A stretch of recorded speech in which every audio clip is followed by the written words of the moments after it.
So today's lecture is about decision support system. So we'll first discuss about decision making. So in an organization, decision should be taken at every level. Right? The level at which the decision is made can also determine the complexity of the decision in relation to the input of data and output of information. Yeah. So actually, the complexity of the decision is highly affected by the level at which the decision is made, and also what are the inputs and outputs, what are the input data and what are the output information regarding that particular decision. Some decisions are very common and routine, but exception is valuable. Yeah. So if you consider these daily operations, they are also we have to take decisions, but they are so common and occur in a routine, repetitively they occur, but they are exceptionally valuable. So without those decisions, the company or the organization can't operate. Although the value of improving any single one of these decisions may be small, improving hundreds of thousands of these small decisions adds up to a large annual value. Yeah. So maybe taking these small scale decisions, if you consider them individually, that's not that of a big deal. But in an organization, we have to deal with hundreds and thousands of these small decisions. So they will tend to add up to a large annual value. Right? So although small scale decisions have to be taken, um, when you consider all these decisions together, then that's a huge thing for an organization. So we'll next discuss about levels of decision making. So first we'll discuss about the strategic decision making. That means decision making that is done at the strategic level. These decisions are usually concerned with the major objectives of the organization. Yeah. So in an organization, it has objectives, goals and objectives are there. So strategic decision making is dealt with the decisions that are taken in terms of the objectives of the organization, such as do we need to change the core business? We are. Yeah. So like major decisions. So if the organization is to change the core business, it's something done at the strategic level. So those sort of decisions come under the strategic decision making. They also concern policies of the organization, such as do we want to support affirmative action? Yeah. So and also these sort of decisions, they concern policies of the organization. So basically, these sort of decisions are taken at the strategic level. Then you have the management control. Right? By the name itself, you can understand the decisions that are taken by the management in order to control the overall business. Right? These decisions affect the use of resources, such as do we need to find, yeah. Okay. These decisions affect the use of resources, such as do we need to find a different supply of packaging. Yeah. So in terms of resources, how we are going to allocate them, what are the alternatives, those sort of decisions will be taken at this level. Right? For an example, do we need to find a different supplier of packaging?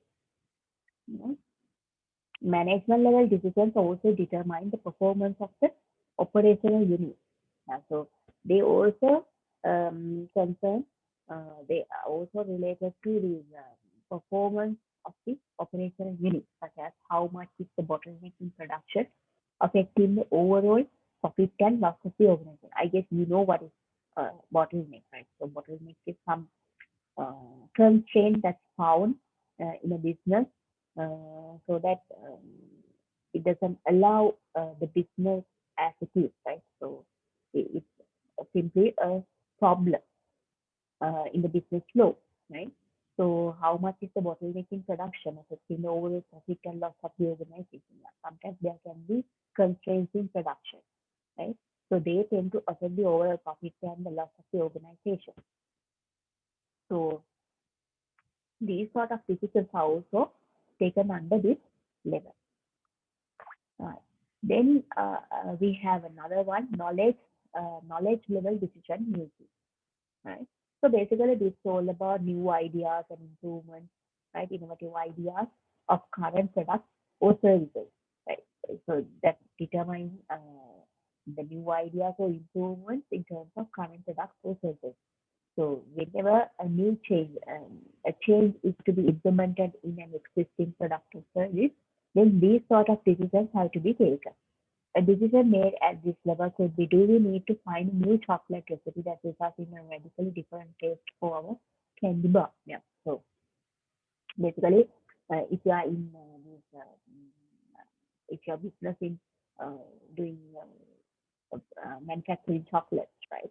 So in that case, so introducing a new recipe is actually improving the product or changing the product. So it's basically knowledge level decision making. Then you have operational control level. These businesses determine specific tasks that support businesses based at the strategic or managerial level. Yeah, so basically, whatever the businesses that are taken at the strategic level and the management level, when it comes to operational level, so you have to determine the specific task at the operational level, because that's the level where actual operations are done. So basically, this level, these decisions determine the specific task, right? So an example is how many candy bars do we produce today? So in a daily basis, regarding regarding the operations, what are the decisions to be taken? So those are dealt by this operational control level. Okay. Then we'll discuss about types of decision, right? So one is structured decision, right? So basically, structured decisions means those are repetitive and routine, right? And decision makers can follow a definite procedure for handling them to be efficient. So these structured decisions means by the name itself, you can understand that they are structured in some way. So basically, mm, these decisions are repetitive. So on a daily basis, they are taken in routine, right? And also for the decision makers, they can follow some definite procedure. So some procedure definite procedure is available for them to follow, right? Then we have unstructured decisions. Those in which the decision maker must provide judgment, evaluation, and insight into the problem definition. So there's no such structure in unstructured decisions. So the decision maker himself has to take decisions by judging and evaluating and finding insights into the going insights into the problem definition and trying to come up with the solution, basically a decision, right? So he has taken his own judgment and do his own evaluation. So these are unstructured decisions. Then we have semi-structured decisions, right? So only part of the problem has a clear-cut answer provided by an expected solution. Yeah. So it's like middle way. So only part of the problem will have a clear-cut answer or a set of rules for a definite procedure to be followed. So the other part, you have to just decide by yourself. I mean, this decision maker. Then, yeah. Uh, so we are with the types of decisions. There are different types of decision making at different levels.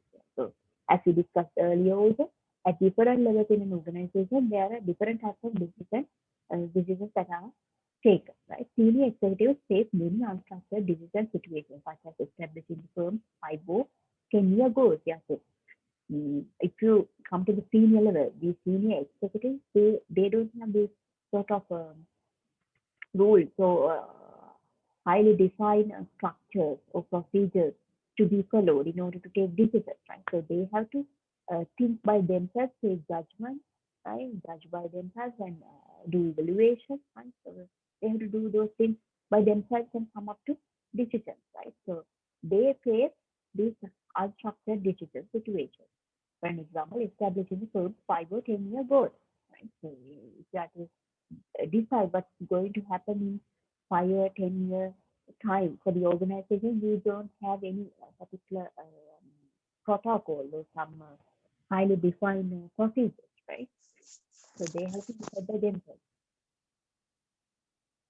Then middle management faces more structured decision scenarios. Yeah. So when it comes to the middle management, they say comparatively they face more structured decision scenarios because their protocols and procedures are defined.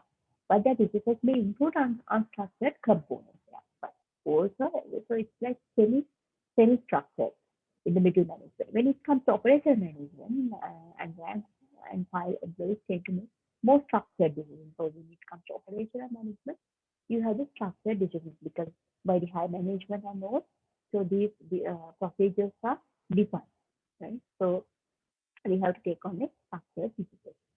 In majority of times they have to take structured decision. Yeah. So basically, uh, this is a sub-pyramid showing you types of decisions taken at different levels, right? So you have the senior management, middle management, and operational management. So under operational management, you know it's all about individual employees and teams, right? So basically, as we discussed earlier, also in senior management, you take kind of unstructured decisions, and when it comes to middle management, it's semi-structured and structured decisions are taken at the operational management level. Right? So let's see what are the examples of decisions that are taken. Decide entrance or exit from markets, approve capital budget, decide long-term goals. So these are some examples. So basically, entering and or maybe exiting from a market. So that's a huge decision that is taken by a major decision taken by senior management, right? Approving capital budget and deciding long-term goals. Right? So these are the decisions, unstructured decisions that are taken by the senior management. And then we see what are the decisions, semi-structured decisions that are taken by the middle management. Design a marketing plan, develop the departmental budget. So if you consider the first example, right, in terms of senior management level, right, decide entrance or exit from market.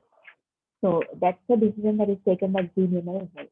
When it comes to middle management, how they adapt themselves to the decisions, right? Design a marketing plan. So they have these rules. This is the market that we are entering or exiting. So then what should be the marketing plan? So it should be designed by the middle management.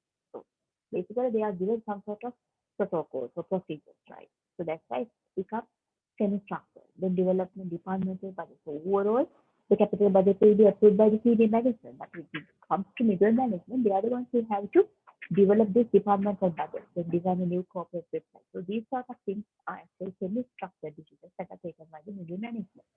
Then you have the structured decisions. Examples are determine overtime eligibility, restock inventory, offer credit to customers, determine special offers to customers. So you can see these are actually mm, decisions that are taken in a on a daily basis, right? So these sort of things actually they are by the top management and the middle management, the procedures and protocols are highly defined. So they just have to adhere those, right? So when taking the decisions, right? Okay. Right. So then we'll discuss about stages of decision making.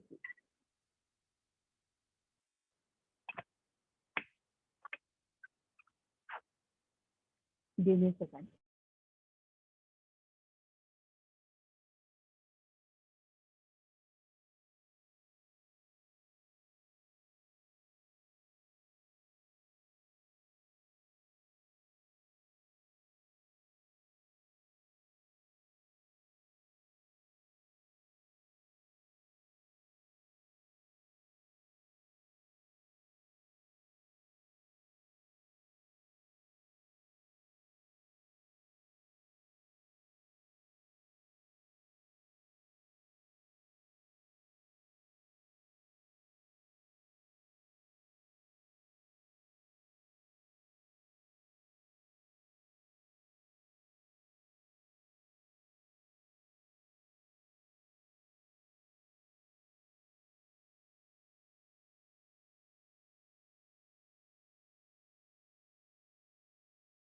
Okay, we'll discuss about the stages of decision making, right? Mm, So basically, there are four stages: intelligence, design, choice, and implementation. So what happens is this intelligence stage, right? So basically, intelligence means we identify what's the problem, right? Problem discovery. So problem will be discovered at this stage. You identify what's the problem. Then you have the design stage. At the design stage, you actually discover the solution. Right? So basically, what are the possible solutions? You look into what are the possible solutions for the identified problem. And then you have the choice stage. At that level, you will be out of the alternative solutions you have, you will be picking the most suitable solution. What's the best solution? Right? And then you have the implementation. So you will be actually implementing the solution, right? Solution testing. If the solution, you are checking whether the solution properly works, right? Can we make it work better? If it is not, then how to improve the solution, right? So these are basically the stages of decision making,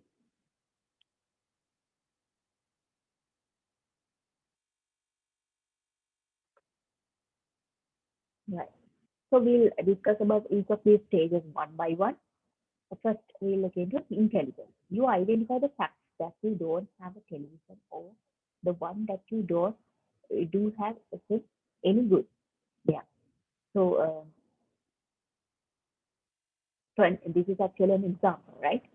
So maybe you don't have a television, right?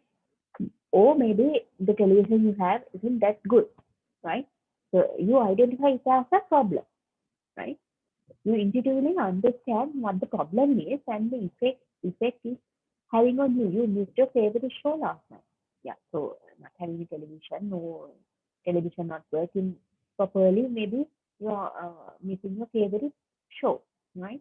So that's the problem. So you identify it as your problem, and then you move into design stage, right? You decide possible solution. You could watch the television in your neighbor's house, so that's one solution. Or you could purchase a new one for yourself, right? So that's another solution. So you have two alternative solutions. And then on the choice, you gather data that helps you make a better decision. You tend to collect data in order to take a better decision. So you have to choose among these two alternatives, right? Your neighbor doesn't like the same show you like, or she's getting rather tired of you within there. Yeah, it can happen. So although it's cost effective, so maybe the neighbor doesn't like you, or maybe she's not watching the same show, right? You like. You choose to purchase a new television instead of watching your neighbor. Yeah. So instead, you can go to uh, go for a new television, right? Implement it. You implement the decision. You stop at the appliance store on your way home from work and purchase a new television. So simple as that, right? Okay. Mhm. Back to the topic. Decision support system. The more information we have based on internal experience or from external sources, the better our decisions are. Yeah. So it applies to our lives also, right? And your lives also. So better the experience you have, right? Better the information you have, better you take, um, the chance of taking better decisions is high, right? Business executives are faced with the same dilemma when they make decisions. Yeah. So when it comes to business, also the same dilemma, right?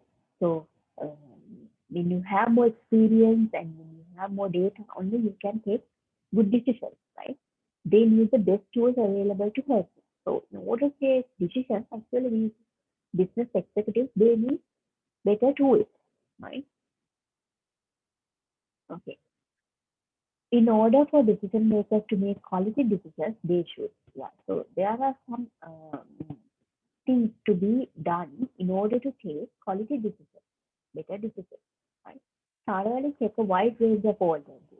As we discussed earlier also, when you are going to take a solution, the best thing is you thoroughly analyze what are the possible alternatives, right? Um, Available in order to provide solution for the identified problem. Gather full range of goals and implications of choices. So for each of those alternatives, we have to check uh, um, for your goals. So already you have goals for your business. For those goals, what would be the implications of the different choices you can take, right? Weigh costs and risks of both positive and negative consequences. Yeah. So some sort of a SWOT kind of analysis, right? So you just think what are the positive and negative consequences of taking each of those decisions, right? Intensively search for new information for evaluating alternatives. Yeah. So in order to evaluate the alternative, you have to collect new information, right? So whether to take, for example, if you have to take a decision, so you have possible alternative solutions. Out of them, you have to pick a one. So in that case, you have to evaluate them. So in order to evaluate, maybe you have to collect new information.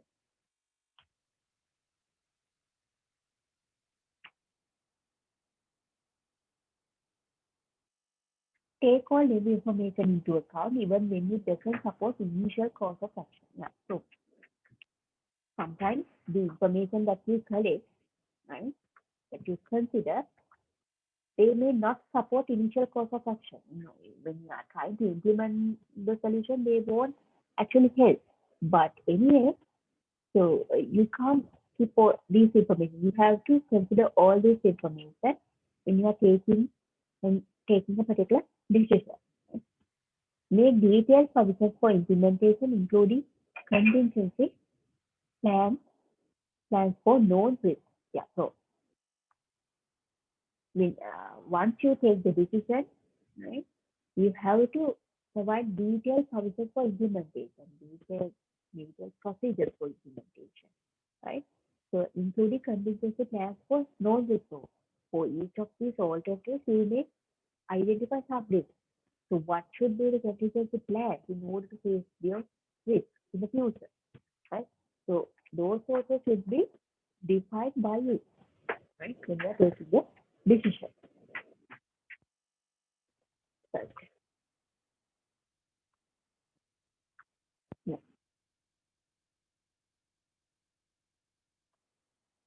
Okay. Then we'll discuss also OIS means Operation Information Systems and DSS means Digital Support System. Right? So OIS versus DSS. We'll consider a scenario. Should we order more raw materials to support the increased production of our products? So if the production has increased, that means obviously we need more raw materials, right? So should we order more raw materials to support that? Versus what will happen to our sales if we increase our candy bar prices by 5%.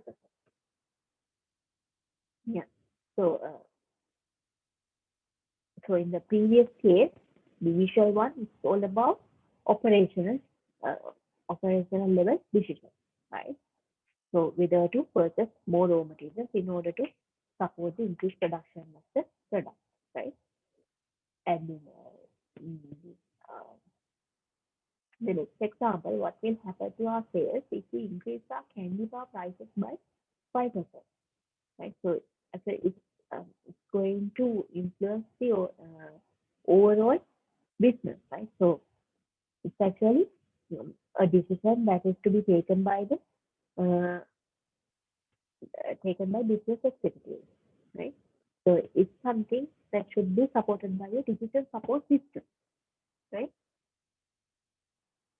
Okay. So we'll see the difference between. So we'll see how these two things contrast, right? So operational information system for transaction processing system and compared with decision support system, right? So basically earlier also we discussed at the operational level we tend to take more structured decisions, but in the strategic level that we tend to take more unstructured decisions, right? And then reports based on routine source of data. Yeah. So we will be reporting based on routine source of data, right? Focus on specific decisions or classes of decisions. So DSS, right, is focused on specific disciplines or classes of disciplines, right, rather going for routine flows of data. Then general control of organization, yeah. So basically, transaction processing systems are they are to do the this, general controlling of the organization, right? When it comes to digital support systems, right? Yeah, it um, it facilitates end user control of data, tools, and process, right? So in terms of an end user, how the data and the tools and the process will be controlled are designed by a digital support system. There's structured information flows. So here the information flows are also structured because they can adhere the finely defined procedures or protocols. But in digital support systems, they emphasize the change, flexibility, quick response because they don't have these sort of protocols or procedures defined, right? So they have to face these quick responses. They have to be flexible, right? So always will come change, right? A presentation in form of reports or form. So here the data will be presented in terms of reports or form. And in digital support systems, the data will be presented terms of graphics, right? Maybe pie charts, right? Bar charts like that. Okay, then traditional system development. Yeah. So basically, in through transaction processing systems or operating information systems, they tend to develop traditional systems, right? We, so, you know, the traditional systems is, for an example, manual entering of records, right? Daily transactions. So they will be replaced by transaction processing systems. So they are trying to develop these traditional systems. But in the case of DSS, they're developing through prototyping, iterative process. So prototyping means, first of all, you come up with a prototype, so some sort of what you call, not necessarily, a plan. Yeah. So prototype means not the actual thing, but you uh, it's kind of a exactly a plan, right? So that's exactly the things come to my mind right now. So prototype means it's not exactly the final thing or the real thing, but you just a model, right? A model, a model will be developed, and then you will check how it works, and then in an iterative manner, right? Iterative process, developments will be incorporated, right? Improvements will be incorporated to the prototype. Finally, the improved prototype will be implemented. Okay. So we continue with this YS versus DSS. Digital support systems help executives make better decisions by using historical and current data from internal information systems and external sources. Yeah. So basically, DSS actually they are to help executives, right, to take better decisions, right? So this will be done by mm, considering historical and also current data from internal information systems and also external sources. Right? By combining massive amounts of data with sophisticated analytical models and tools, they provide a much better source of information to use in the decision-making process. Yeah. So first, they collect a lot of data, right? So they have now they are done with collecting massive amounts of data, and then they tend to use sophisticated analytical models and tools, right, in order to process these data. Right?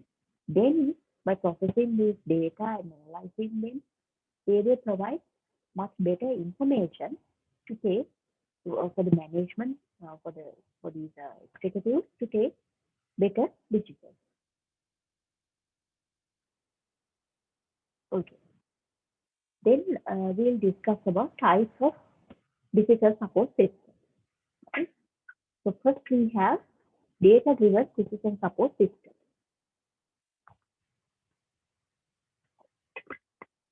So by the name itself, you can understand these sort of decision support system, they highly rely on data, right? Data-driven.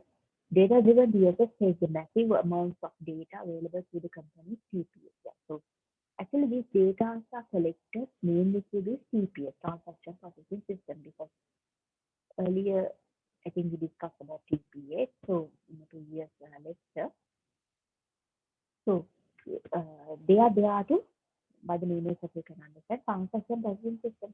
So all these transactions are processed. So through them actually, the required data for decision support system can be collected. Right? These systems include data-driven system support systems. Right? These systems include file drawer and management reporting systems, data warehousing and analysis systems, executive information systems. So data-driven decision support systems, they have these sort of subsystems, file drawer and management reporting systems. So basically, the systems to manage uh, virtual files. Now, all these things are going to be what we call replaced with information systems. So all these data files, right, and this management reporting system are handled by this particular subsystem. And then you have data warehouses. So that's all about warehousing the storage of data and analysis systems. Analysis systems are there to analyze this data, right? When and where required. And then the executive information systems are there in order to provide information to executives, right? Business intelligence systems are also examples of data-driven DSS. So these business intelligence systems that are available, they are also, it can be considered as examples for data-driven system support systems. Emphasize access to and manipulation of large databases of structured data and time series of internal and external data. So basically, they emphasize accessing and manipulating these large databases of structured data. So structured data are collected through transaction processing systems, because transaction processing systems are collecting data at the operational level, right? So they have structured data. And also time series of internal and external data. So in a timely scale, right? Timely base, you can say real data are collected from these structured internal and external data, right? So these systems data-driven system support systems focus on this data and trying to manipulate this data in order to take decisions.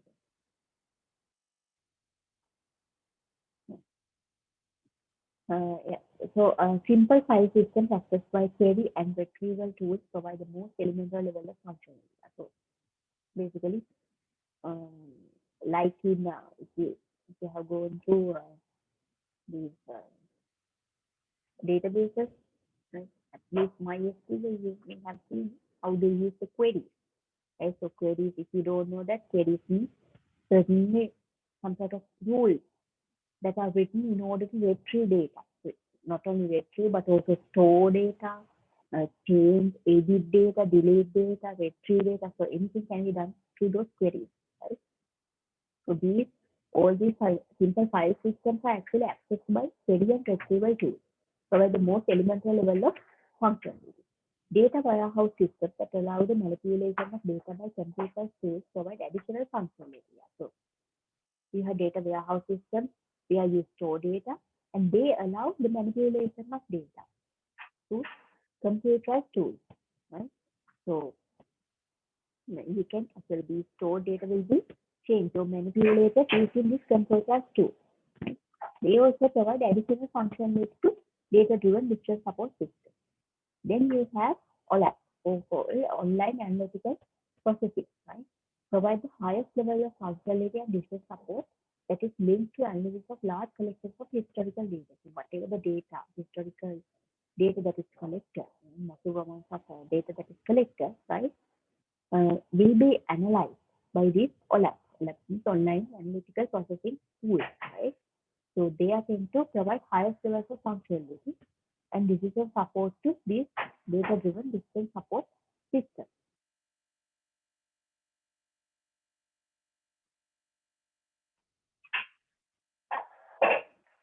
Okay. Then we'll discuss about model-driven decision support system. Right?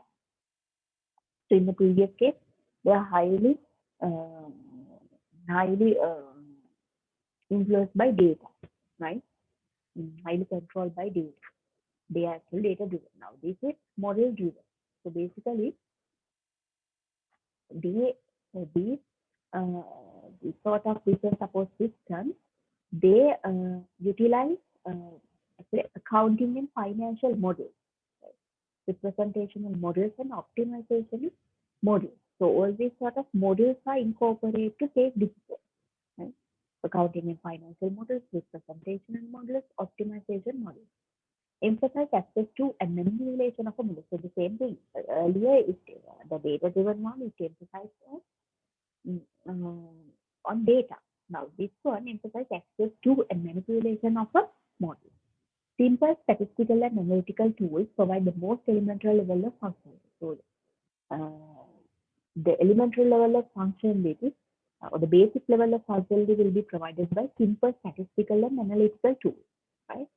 And when you want to move the more advanced functionality, they will be provided by the OLAP system. Some OLAP systems that allow complex analysis of data, maybe OLAP online analytical or processing systems, right? Analysis of data may be classified as providing modeling, data retrieval, and data summarization functions. So advanced functionalities such as providing modeling and data retrieval, data collection, and data summarization functionalities will be provided by some OLAP system. Right? Okay.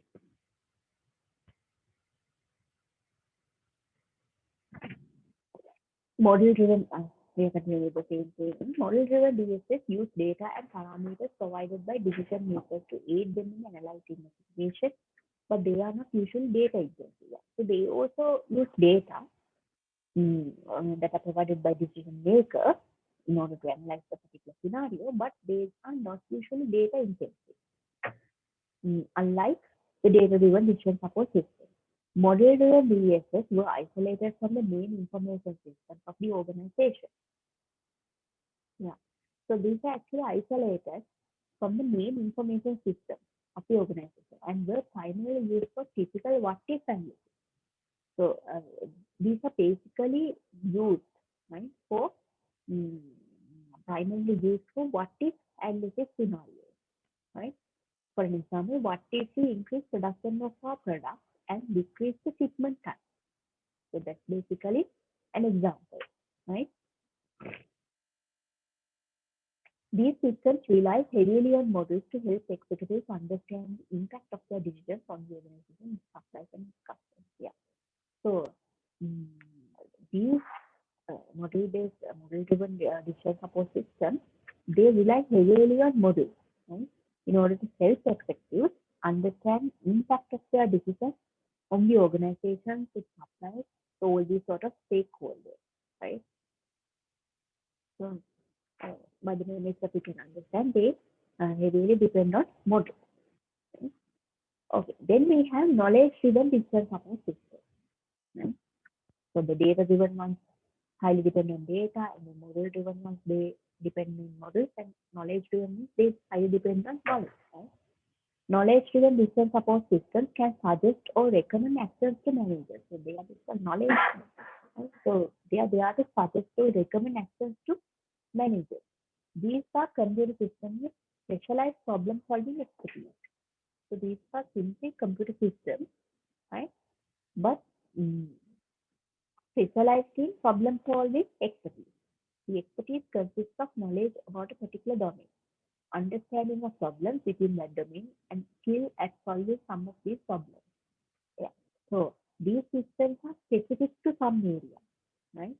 So they have knowledge in that particular domain, specific domain, right? Understanding of problems within that domain is done, right? And skill at solving some of these problems. a related concept is data mining. So one related concept is data mining. Right? Refers to a class of analytical applications that search for hidden patterns in a database. So what is actual data mining? Data mining is mining of data. So mining of data means from these databases, they are trying to mine patterns in data. So you have these structured and unstructured data. So from those data, mostly data is unstructured. So those data will be analyzed in a manner so that they can mine or extract patterns, right? So that's basically done in data mining. So that's why data mining can be considered as an example for knowledge-driven business support system because they expert in some area and trying to provide knowledge or solutions for the user in that particular domain. Then we have document-driven decision support system. Right? So document-driven decision support systems is evolving to help managers retrieve and manage unstructured documents and web pages. Yeah.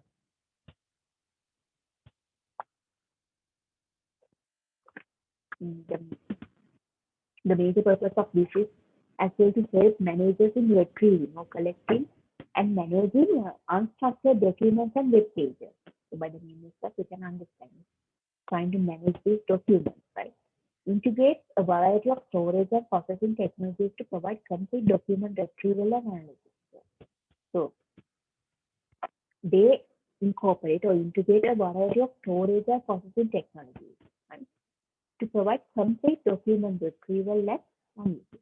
So in order to perform document retrieval and analysis of those documents, they incorporate a variety of storage and processing technologies. Examples of documents that would be accessed by a document-based digital support systems are policies and procedures. So these are some examples of documents that are accessed by these systems, right? Policies and procedures, product specifications, catalogs, and corporate historical documents. So these are some examples of the documents that they access.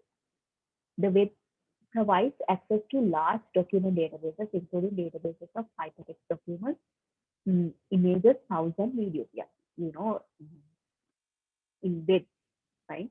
You are given access to um,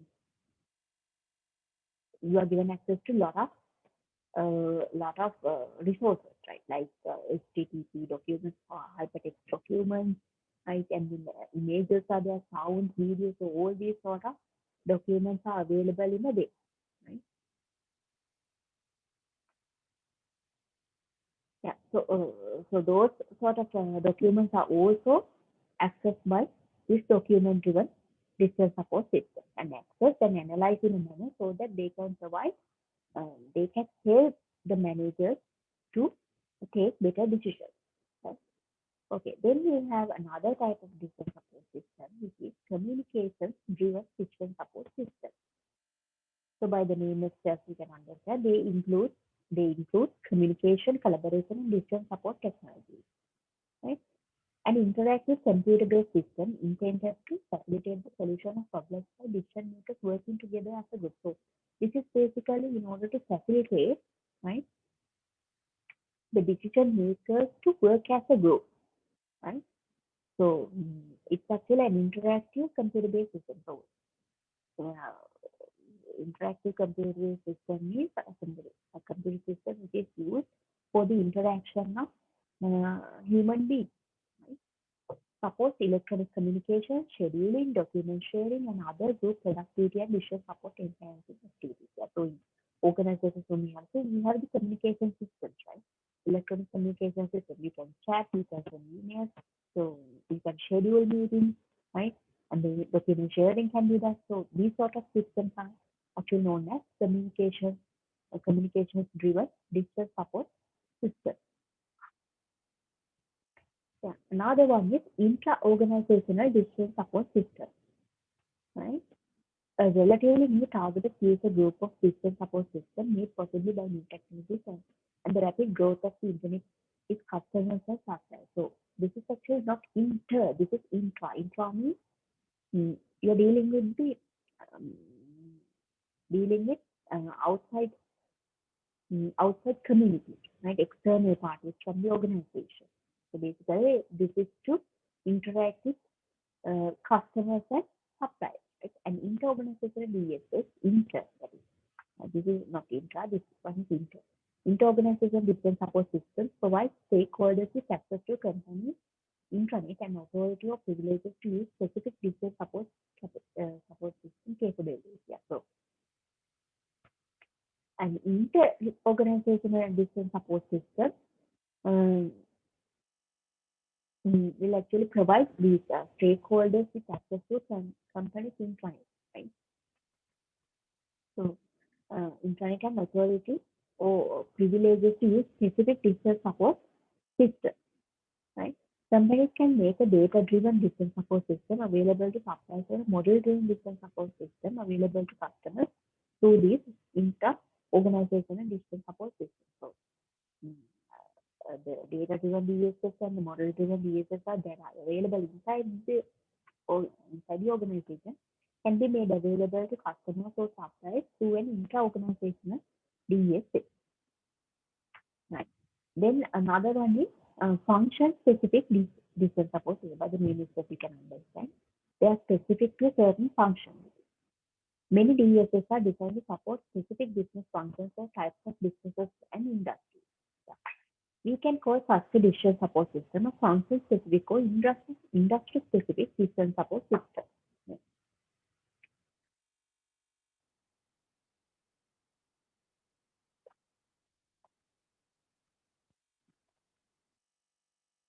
A function-specific DSS, like a budgeting system, may be purchased from a vendor or customers in-house using a more general purpose development package. Yeah. So, for example, a budgeting system maybe. So this sort of a decision support system can be purchased from a vendor, right? And also maybe customized once purchased, you can customize so that it can be used in your organization, right? Mm, a task-specific DSS has an important purpose on solving a routine or recurring decision task. So basically, these task-specific or function-specific DSS, they are there to support routine or recurring decision tasks. Example, marketing function and production function. So they are there to support specific functionality. Right? Yeah. So those are the types of decision support systems we had. We had data driven, model driven, and then inter-organizational, um, yeah, um, function specific one. Um, okay, communication driven, document driven, knowledge driven. So like seven. So you had data driven, model driven, knowledge driven, document driven, communication driven, inter-organizational, function specific. Yeah. So we have seven types of decision support systems. Okay. Then we'll discuss about components of decision support system. Right.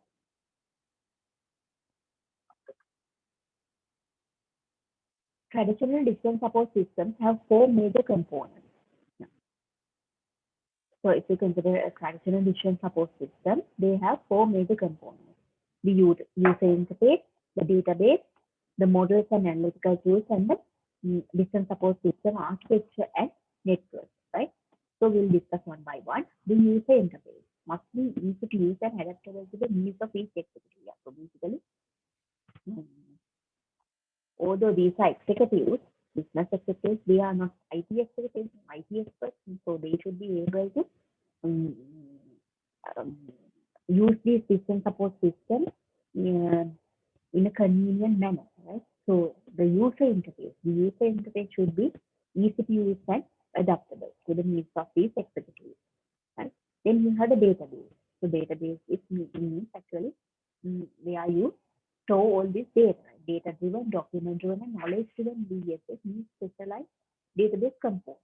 A model-driven DSS means uses simple flat-file database. So, especially these data-driven, document-driven, and knowledge-driven DSS, they require specialized database components because they have to store a lot of data, right?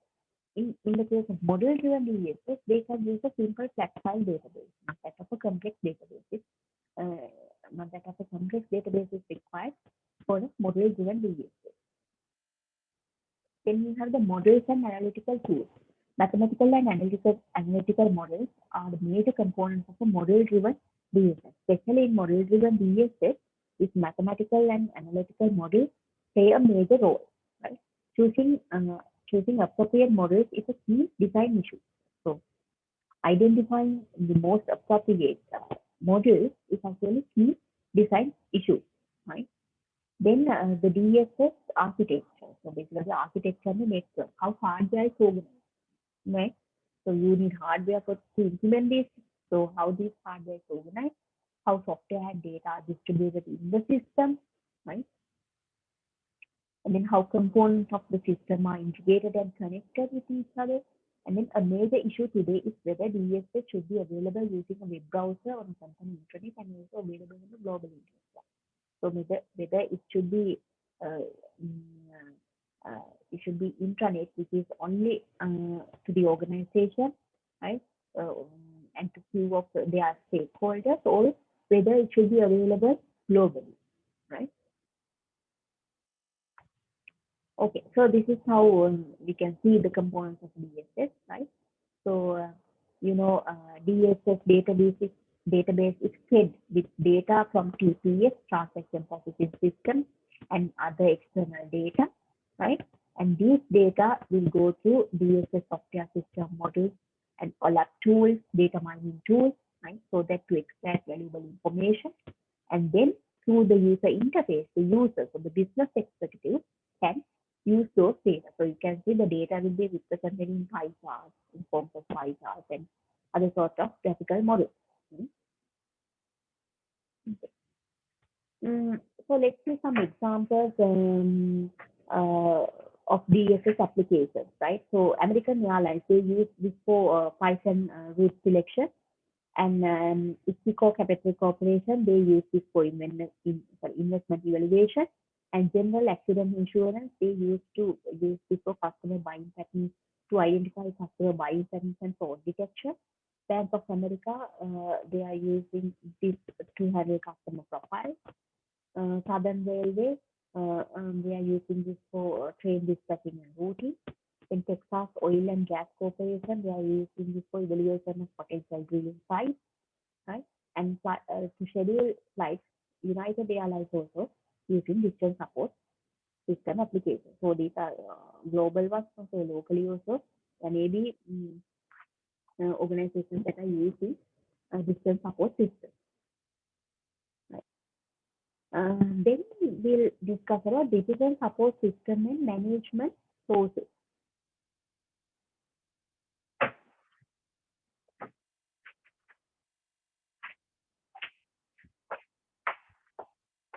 Although information systems supporting decision making can lead to higher ROI. What is ROI? Return over investment, right? Return on investment. They cannot improve all the different kinds of decision making in an organization or in all managerial roles. Yeah. So, by incorporating information systems, they support taking better decisions so that leading it to higher ROI. But they cannot improve all these and different kinds of decision making in an organization at all the managerial levels or roles, right? Managerial roles fall into three categories, right? Three categories. Interpersonal roles, informational roles, and decisional roles, right? So who are these interpersonal roles? What are these interpersonal roles? Managers act as figureheads, leaders, and liaisons, right? So interpersonal roles,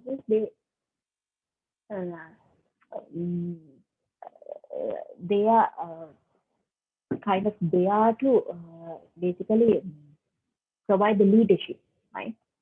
So simply they act as figureheads, right? And then informational roles means manager act as a nerve center, uh, information and disseminator and spokesperson. Yeah, nerve center means so, mm, you know, nerve center, the nervous system. That's the place where you take the decisions, right? So,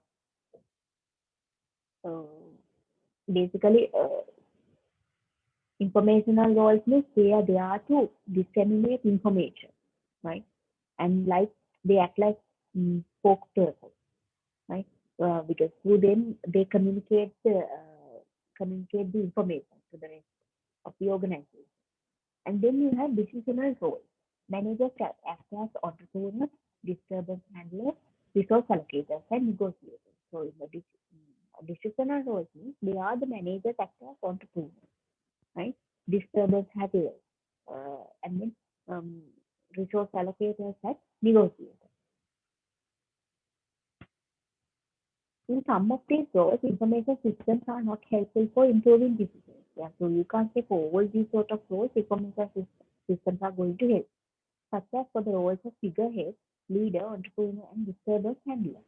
Yeah, so some of the examples like figurehead, leader, entrepreneur, and disturbance handler, but information systems are not that helpful in terms of improving decisions.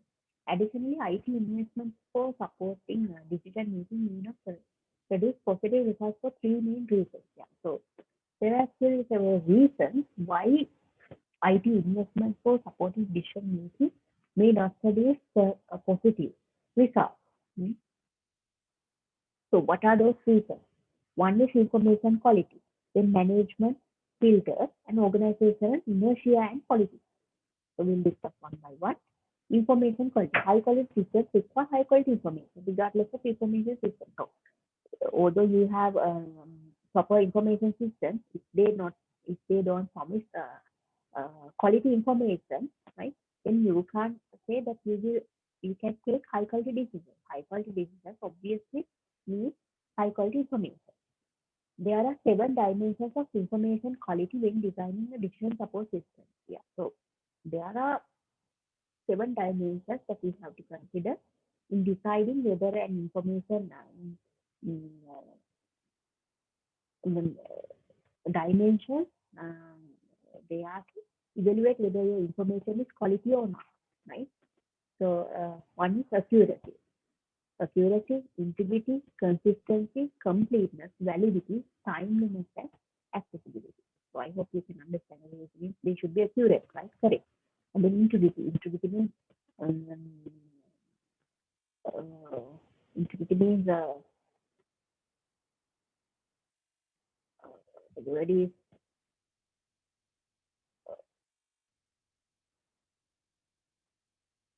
they are not uh, they are like those information available only within the organization kind of that means they are not leaked to the what we call external parties, right? So mm,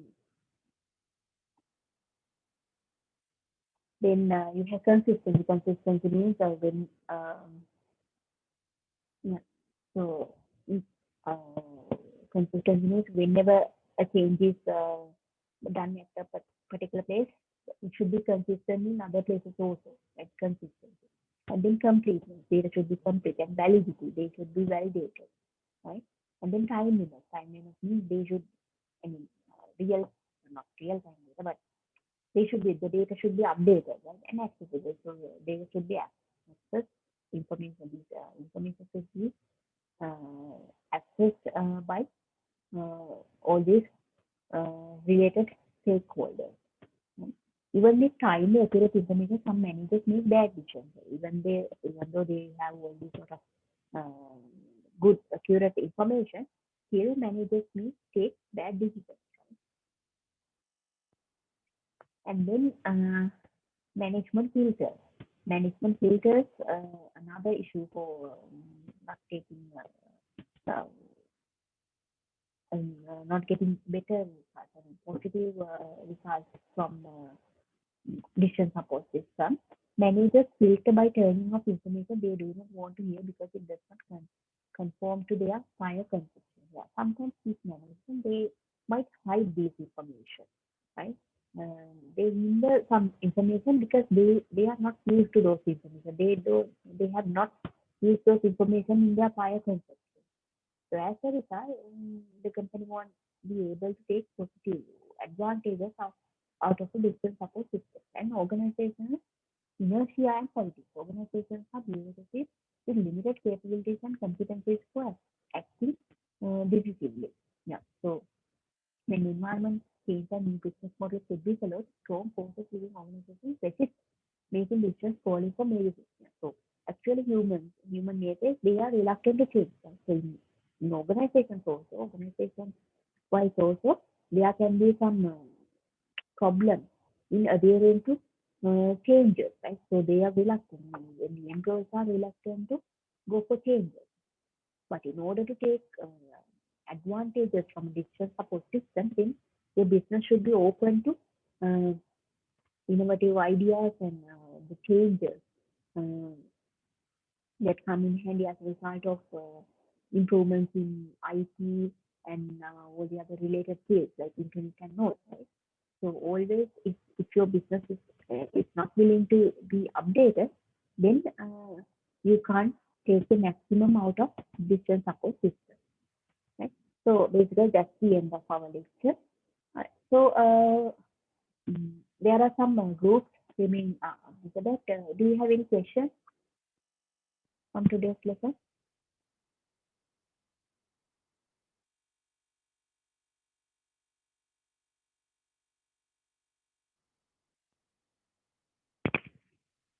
If you have questions, please let me know. Um, mm, so we are left with several groups to present, as I remember.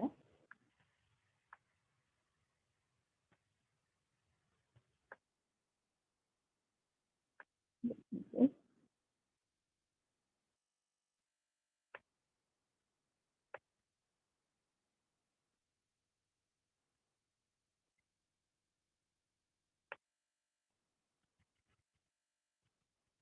Mm,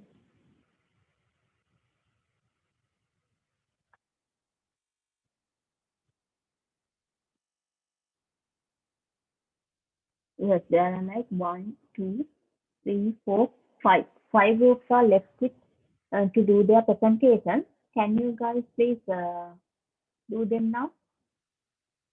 So then we are done with the evaluation. Shall Mm, we present, madam? yes. Yeah, sure. What's your group? I Uh, study. SOLO. It's so in there, no? Okay. Right. Yes. So I will give you access to yeah. Okay. Now you may start. So strictly you have 10 minutes. Okay. Don't go Okay. beyond that. If you pass the time, then you will get base mark. What? Okay. Following. Okay. Right.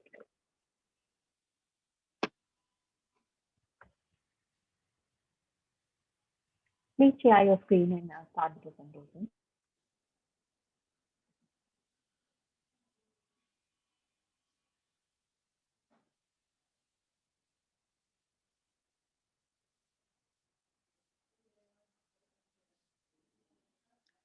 Good afternoon, all. We shall discuss on one of the management information systems on inventory control. First of all, we look at what a management information system is.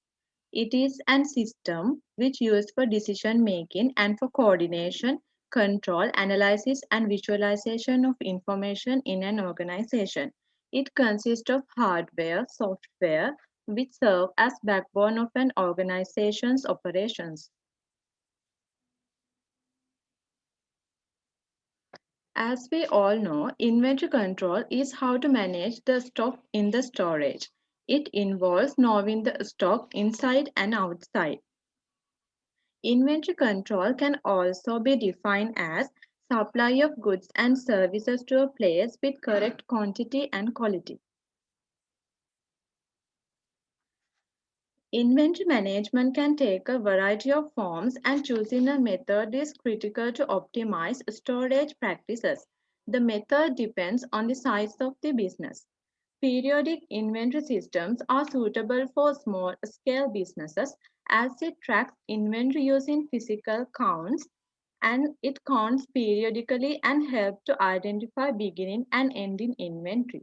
Perpetual inventory systems updates inventory records and updates by delivering up-to-date inventory information. Another method is barcode systems. It uses barcode technology for inventory control. Radio frequency identification inventory systems use active and passive technology to manage inventory. It's up to you, Siriratna. Thank you, Umesha. Application of inventory control techniques. First one, inflow inventory. Inflow inventory suits businesses of all sizes. It is free version is deployed on premises and lets manage up to 100 products and customers. This is version includes barcoding, cost management, sales orders, purchase orders, and count sheet functionalities. Second one, Udo. Udo is an open source enterprise resources planning solution for businesses of all sizes. Despite Odoo being an ERP tool, users can download and access its inventory module using it as a standalone inventory management solution. Benefits of Odoo's accounting integration helpful as it eliminates the time needed to manually move the transaction data to the accounting system, but the lack of proper product documentation was a hardly during product setup and training.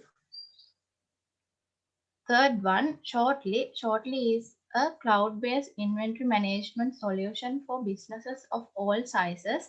It is pre-planned, support one user, and lets manage up to 100 transaction entries per month. Benefits of Shortly is mobile app helpful in remotely tracking as well as managing inventory and reorders. Last one is Soho Inventory. Soho Inventory is a cloud-based inventory and warehouse management solution for SMBS. Let's free version. Let's manage 20 online orders, 12 shipments, and one warehouse per month. The version also lets select and manage shipping provides for orders. Benefits of Soho inventory. Soho shipping management tracking functionalities help schedule track the location of inventory items more effectively. It's over to you, Hasita. Thank you, Siratna. Now I would like to talk about RF track system. This system shall contains RF tag designed to track material movements into and out of warehouses. The system will be based on automated data acquisition backbone, which will include tags, transmitters, receivers, preprocessors, and database to reduce inventory manage time. An automated tracking system is very useful today with move toward improving operating efficiency at all levels of those industries providing services and goods. In many instances, companies are utilizing extensive indirect dollars to inventory and track materials moving into and out of storage. However, by automating the system, dollars can be saved and logistic personnel can have near real-time inventories of warehouses they manage.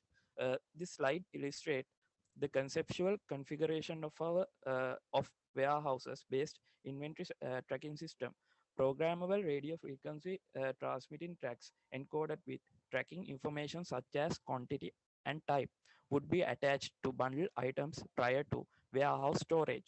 The tags, which can be programmed by warehouse worker can using a handle device would then communicate with RF control units and extenders to notify database of palette contains quantity and presence.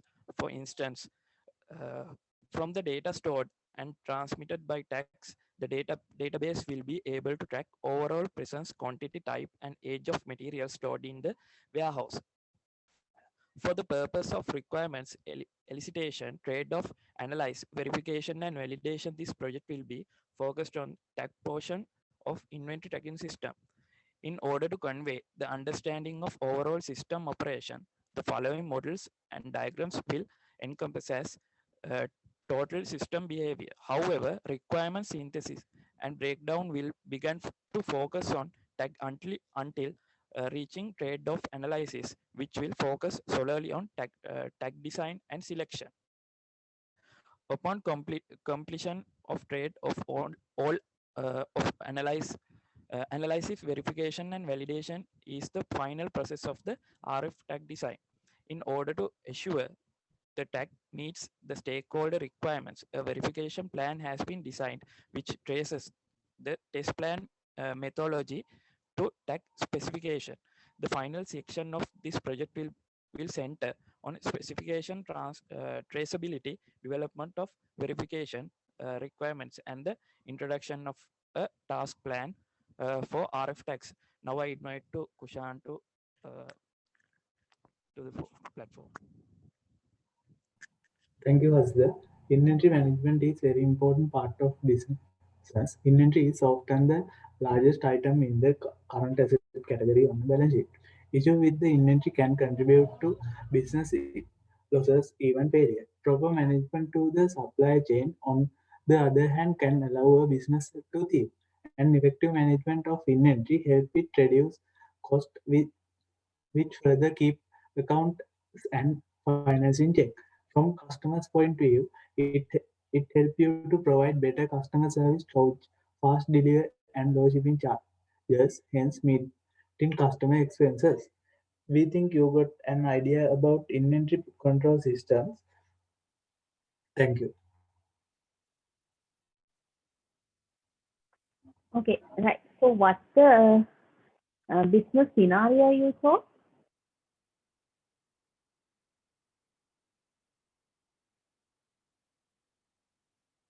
Kushan?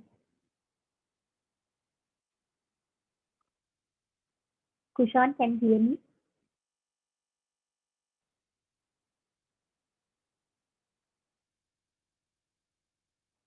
Can you guys hear me?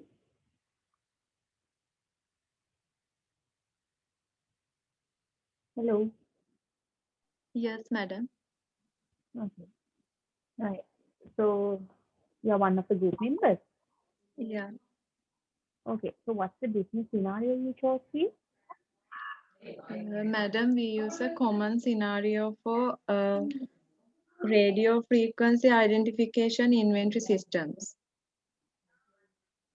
Okay. That means, did you pick a particular organization, the business? No, madam, we use common. Okay, but you were asked to, right? Okay, okay, right. Then the next group, please. So you are solo, right? Yes, madam. Right. Thank you. The next group, please.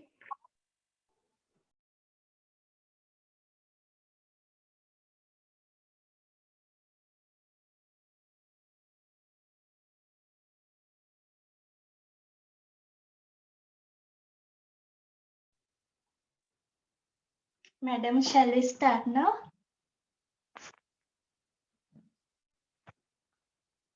Yes, you may. Good afternoon, everyone. I am Anuradha. Our team is XYZ. Our team members are Kaushal, Malinda, and Lakshan. We chose customer relationship management for this presentation. We will explain about what is the CRM, purpose of CRM, and about Coca-Cola's CRM. First of all, what is the customer relationship management? Customer relationship management is a technology for managing all your company's relationships and interaction with customers and potential customers.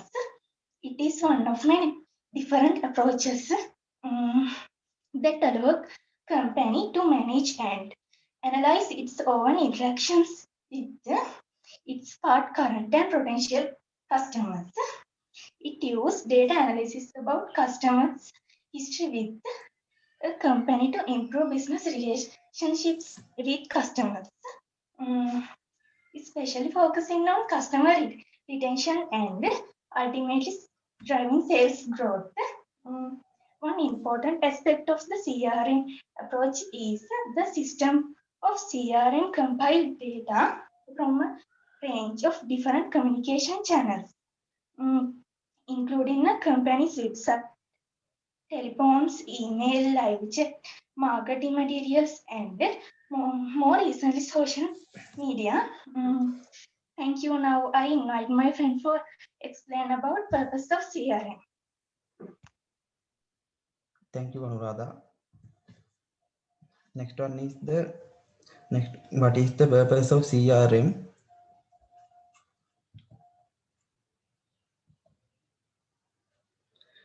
It is to provide all essential tools for businesses to retain customer and through it achieve sustained sales growth.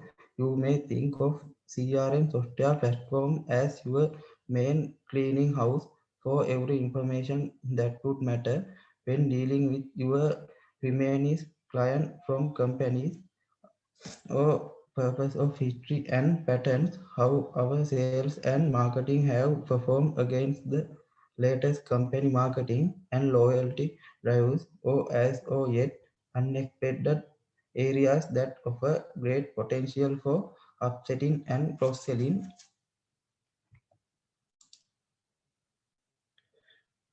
Customer relationship management is a technology for managing all companies' relationship and interaction with customer and potential customers. The goal is simple: improve business relationship. A CRM system helps companies stay connected to customer, streamline process, and improve profitability. Now I invite to Kaushalya for continue this presentation. Thank you, Maninder. The Coca-Cola Company CRM. So Coca-Cola is the world's largest beverage company.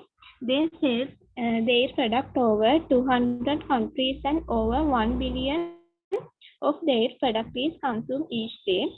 Maintain the finance and logistics is the critical task. Coca-Cola started using a system called the legal system, which found to be very inefficient. This system was generating high cost and was not user friendly. So next page. Coca-Cola is the history in their customer relationship as an organization. Using customer relationship management system, Coca-Cola was able to achieve their goal of customer focus. The customer relationship management in Coca-Cola also had customer service support where you can direct talk to the person in the company for problem with the product. They have different types of service all around the world. They provide the customer service not only through feedback, emails, and telephone, but also through monitoring and many types of analysis. So by this cooperative customer relationship management, Coca-Cola has provided efficient customer service to gain customer satisfaction. While expanding the customer, they started to use advanced customer relationship management strategy which help the company grow better. The Coca-Cola also understand the customer needs and provide innovative vending machine like a freestyle made the customer to like Coca-Cola. I invite Lakshan to continue our presentation. Coca-Cola used the best method to use customer relationship management. Coca-Cola used customer relationship management to promote collaboration and deal with customer issues quickly and efficiently. By using the customer relationship management softwares, every member of the Coca-Cola team can identify the issues, monitoring customer behavior, and social media to promote offer and promotions.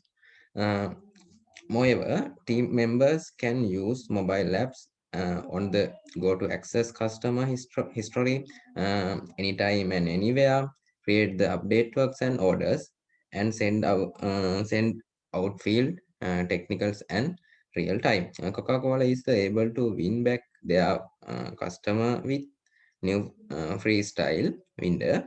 Coca-Cola is able to manage in their top position in behavior with their advertising customer relationship management process. Thank you.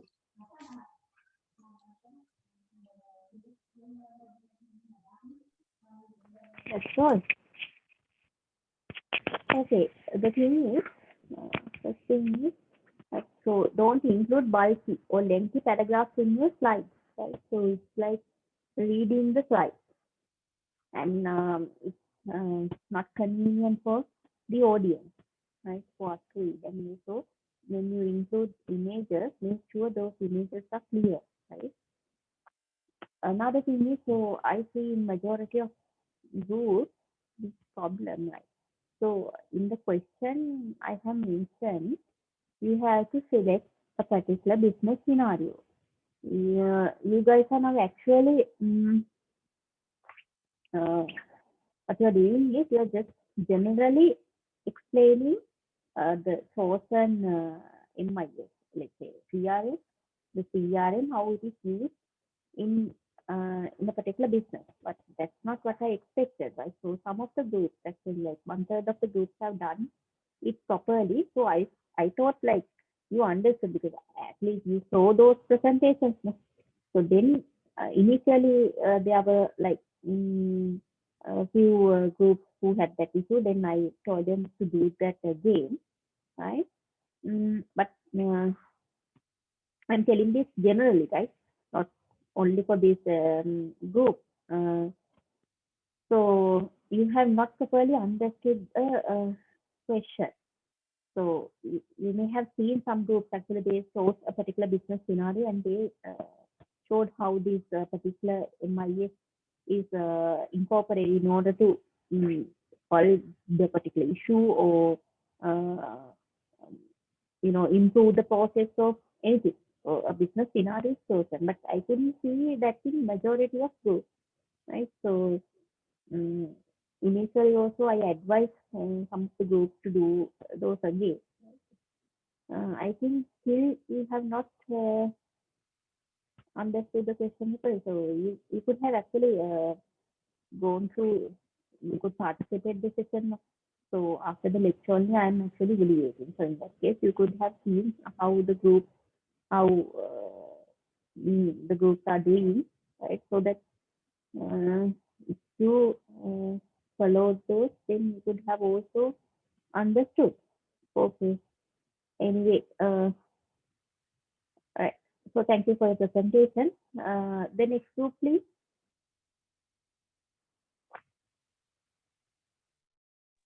Madam, can we do presentation now? Yeah, your group. MIS group. Okay.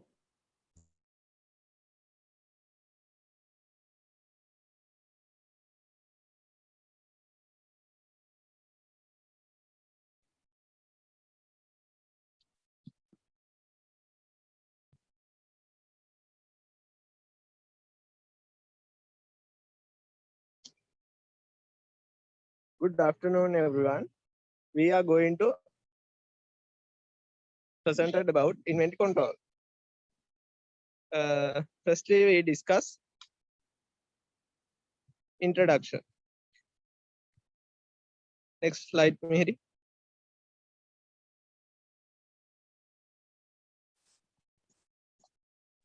Before continuing, can you please put this to presentation mode?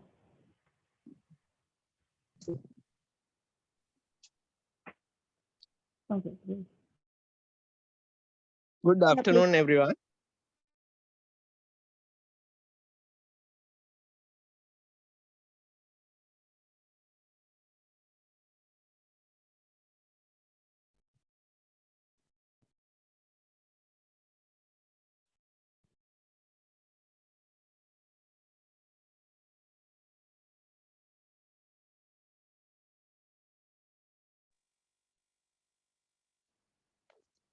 Introduction. Introduction means all the material, parts, suppliers, expenses, and process of finished products recorded on the books by organization and kept in stock, warehouse, or plant for same period of time.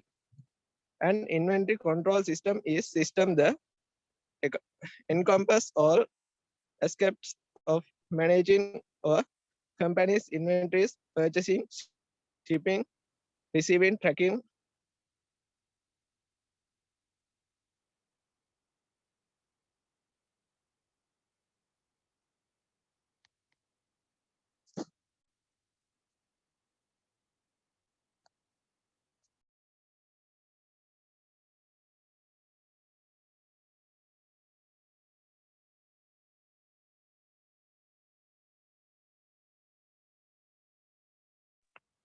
Yeah, what's happening?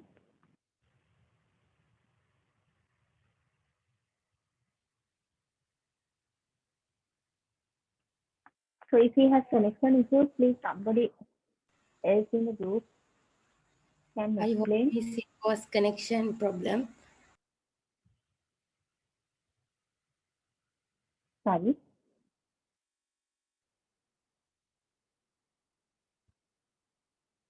If your friend has connection problems, then you may continue.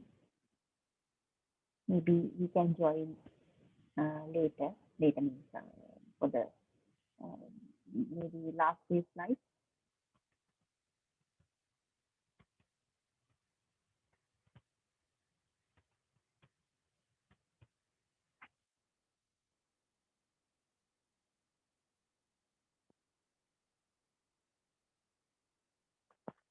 So who has the connection issue? The person who is sharing the screen?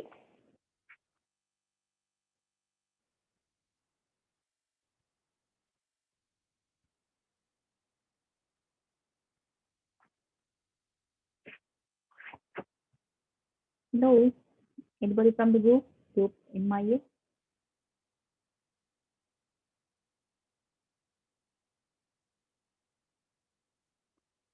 KPRC?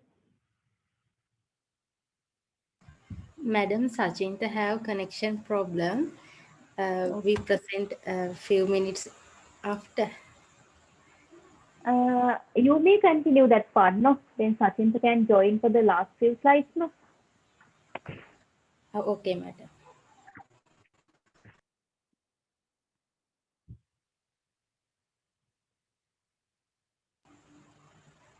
Good afternoon, everyone. We choose inventory control. Uh, Inventory mean all the material parts, suppliers, expressions, and in the process of finished product recorded on the books by the organization and kept in its stock warehouse or plant for some period of time. An inventory control system is a system that encompasses all aspects of managing a company's inventories, purchasing, shipping, receiving, tracking, warehousing and storage, turnover and reordering. There are five types of inventories. Raw material, they are raw material, work in progress, ready-made components, scraps, finished goods. Now I invite Tilini to continue our presentation. Thank you. Now we can show what are the applications of inventory control. The first one is barcode inventory system. It is a network of hardware and software consistent primarily of mobile computers, printers, handheld scanners, and supporting software. Second one is radio frequency identification inventory system. It allows a business to identify individual products and components and monitor them throughout the supply chain from production point to point of sale. In order to use of RFID for inventory management, communicating with an RFID tag requires a scanner that uses radio waves, and the tag contains a microchip that allows the reader to read and write data to the tag for updates. Third one is real-time access to information.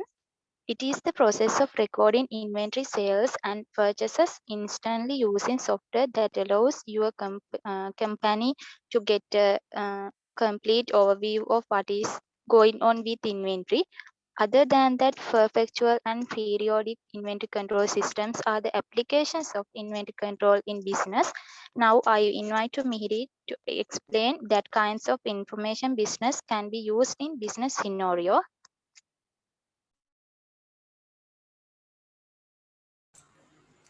Thank you, Tilini. We chose Keel's company for the business scenario. They faced a challenge. It was improving the effectiveness and efficiency of the stock taking and reconciling process. In a single Keel superstore, there are between 12,000 to 15,000 individual items for sale. The IT team wanted to improve both the efficiency and accuracy of the stock taking process. So, they explored ways on adopting a fully automated process to replace their manual stock taking and verification process. They chose this solution. Keel's company developed a real-time solution with Crosspoint based on Motorola MC3000 mobile computers, and the new mobile stock verification system was deployed across the Keel's super chain. It is a wireless stock taken and verification system linked to SAP, which is the back end. Motorola's MC3000 mobile computers are small, lightweight, and rugged for application requiring high-quality data capture and high-performance real-time computing. Using the MC3000 to scan the barcode on each stock keeping unit. The data collected is transferred to the SAP system in real time, which does all the data manipulation and reporting. At the same time, this wireless stock count and verification system make it possible to conduct stock count anywhere in the supermarket using Motorola Wireless Access Point. Now I invite Harshini to continue our presentation. Thank you, Mihiri. I am going to explain about how to use inventory control effectively in Keels. First one is choose a management improvement methodology. Management improvement methodology involves more than just inventory control. You can improve your business from to bottom with a management methodology that you commit to. Examples include Kaizen, Lean, and Six Sigma. Second one is optimize purchasing procedures. One of the hallmark of proper inventory management is ensuring that you use data and forecasting to control your purchasing procedures. This also includes identify items by monitoring customer demand, removing obsolete stock, and adjusting safety stock and reorder point. Third one is manage supplier relationship. It is critical to manage supply chain relationships well because you can often head off and solve problems by working closely with suppliers. For example, suppliers can offer your business a negotiable minimum order quantity, take back products that are not selling, and help you quickly restock when sales accumulate for a specific product. Fourth one is create automated reports. Since inventory control and management system procedures massive quantities of data, business need to find ways to analyze, report, and use this data. Many systems automatically generate reported for inventory status, stock logs, reconciliations, historical stock, agents inventory, and inventory financials.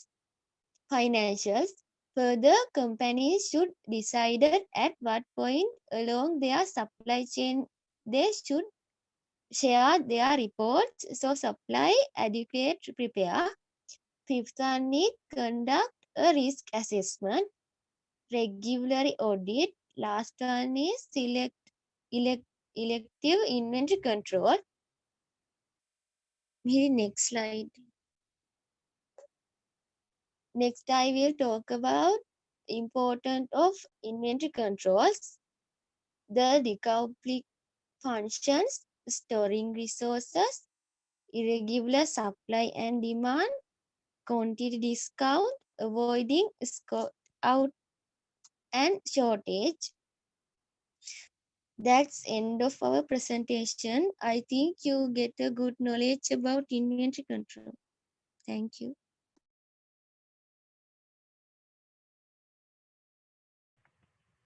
Okay, so we could get a good knowledge about inventory control, but you also have not answered the problem, the task that was given. Right? So,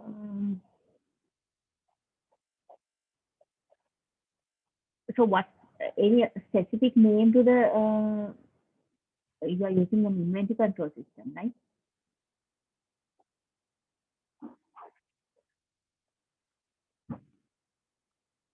Sachin is there?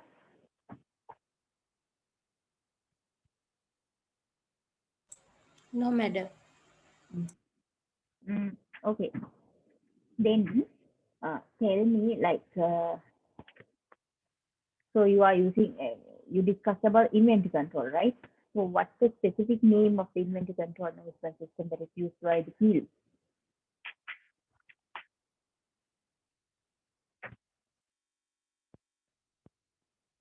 Hello. Did you hear me?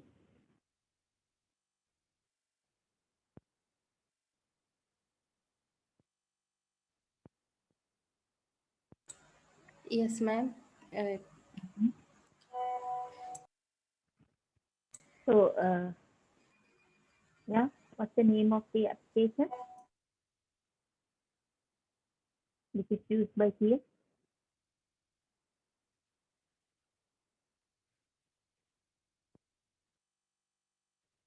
If you don't answer, how can I give you marks?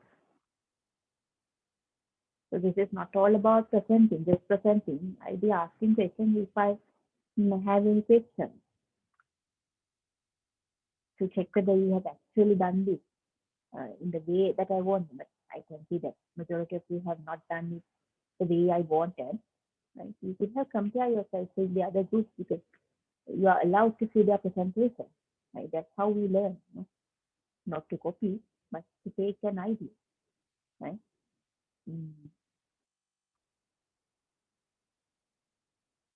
So tell me, what's the name of the application? I mean, the inventory control management system that is used by Keel. You don't know that?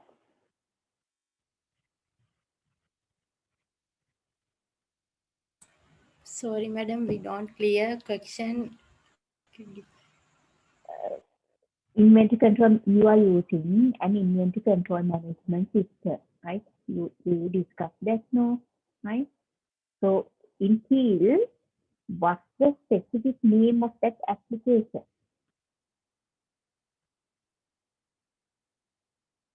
So for an example, in a previous group, A code system.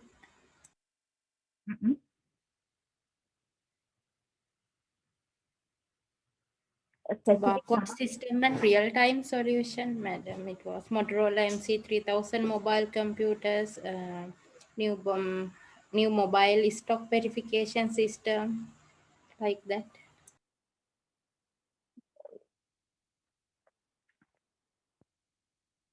So didn't you find any particular name for that?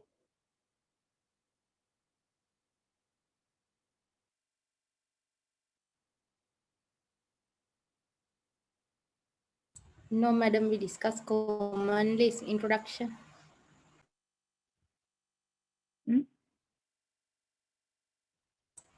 Like Motorola mobile phones. Can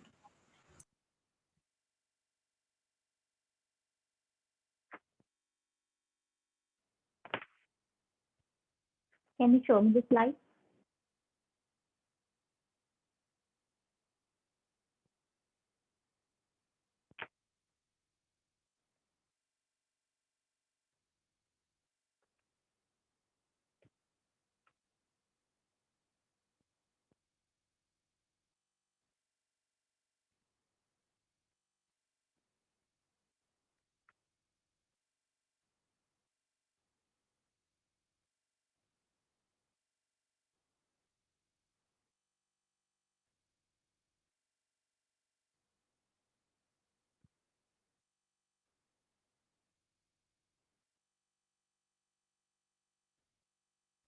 Okay, go to the previous slide. I'm leaving. Real-time access to information and stock taking or tracking. Okay, whatever. Using Motorola MQ3000 mobile computers and EP5131 wireless access point. So is this an MIS system, MIS application? I mean, this whatever that is provided in the solution, is this an MIS? Yes, ma'am. Sure.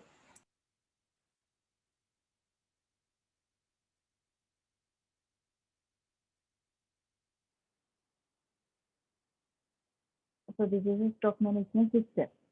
This is inventory control system.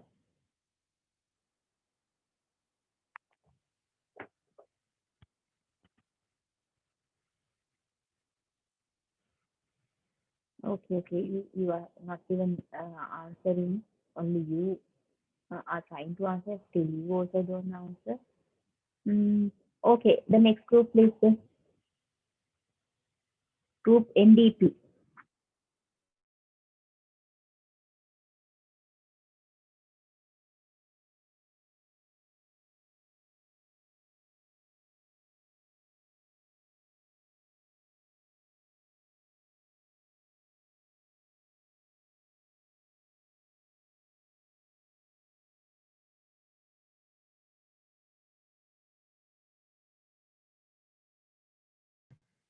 Shall we start, ma'am?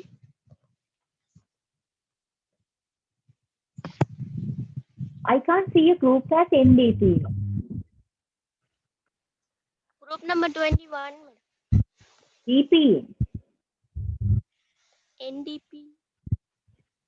මම දන්නේ මේ group එකේ කියලා කියන්නේ DP.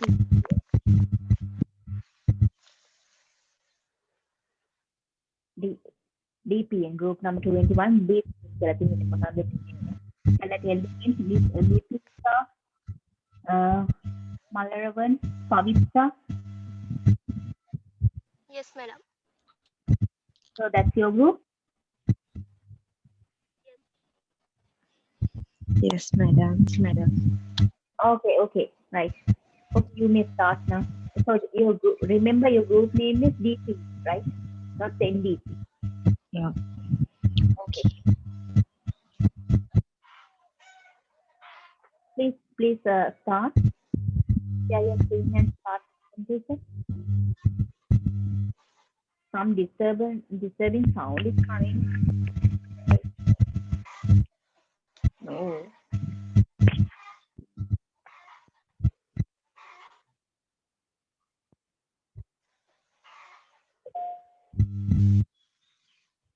Can you share your screen? Ma'am, we have a problem on sharing. Wait minutes. What's the problem?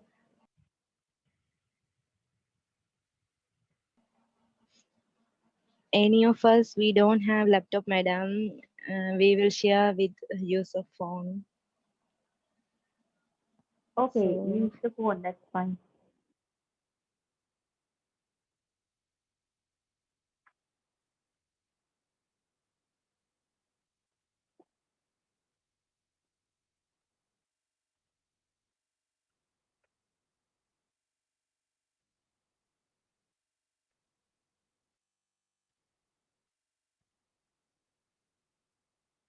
You want more time to connect?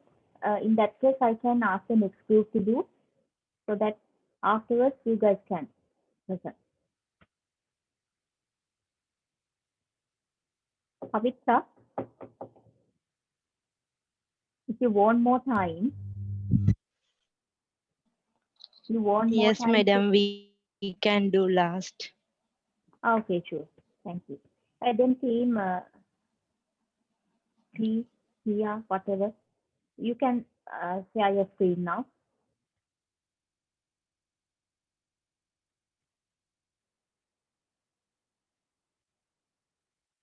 Okay, you may continue.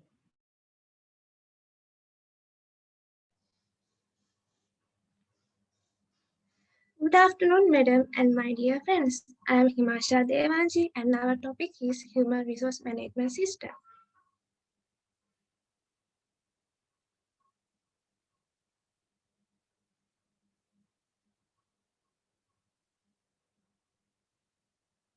My team members are Aisha, Satitra, Diamanthan and myself.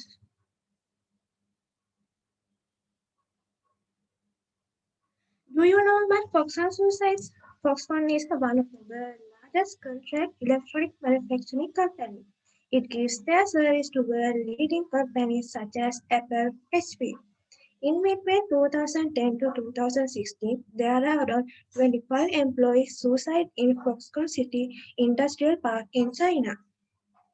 So, if you are a HR manager, your list of responsibilities goes way beyond arranging benefits and having a tough conversation about employee behavior. The employees are at the core of any company's success, so the way you manage your people and related process should reflect that. That's where HRMS come into play. It is a set of software applications that support and automate HR processes throughout the employee life cycle. Hiring process to payroll, time card to taxes, employee and development performance review, benefits, and more.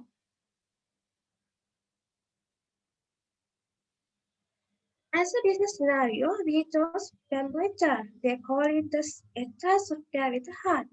It collects and organizes all the information of the employee life cycle, then help to achieve great things.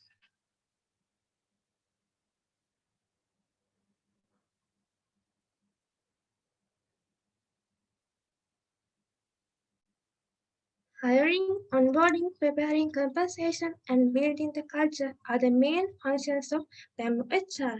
Now I would like to invite my friend Sachitra to continue the presentation.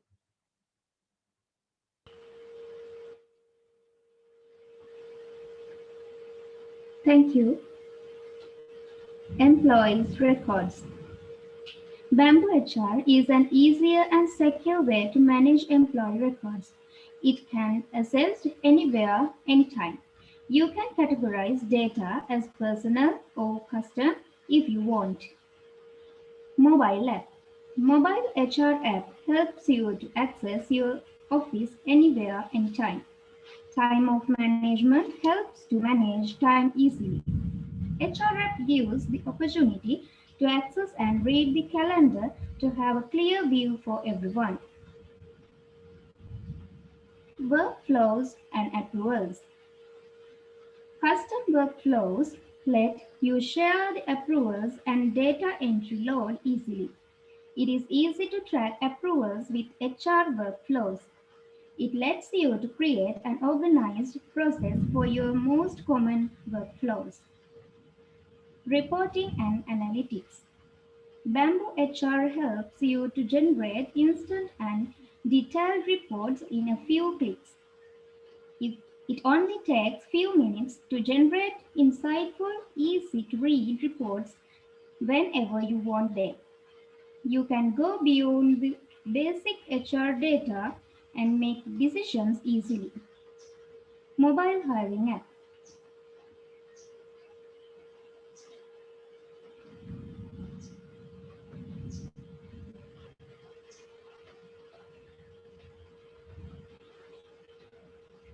Bamboo HR hiring puts the speed, power, and ease to Bamboo HR ATS in your pockets. It is easy to review and answer to application questions instantly from your phone. It helps in including contact info and auto-populating email templates. Applicant tracking system. Bamboo HR helps in keeping applicant information organized through every phase of hiring. It makes the hiring process easy on candidates and ensures timely communication at every step of evaluation. It lets you to send an offer to the perfect candidate faster. Onboarding.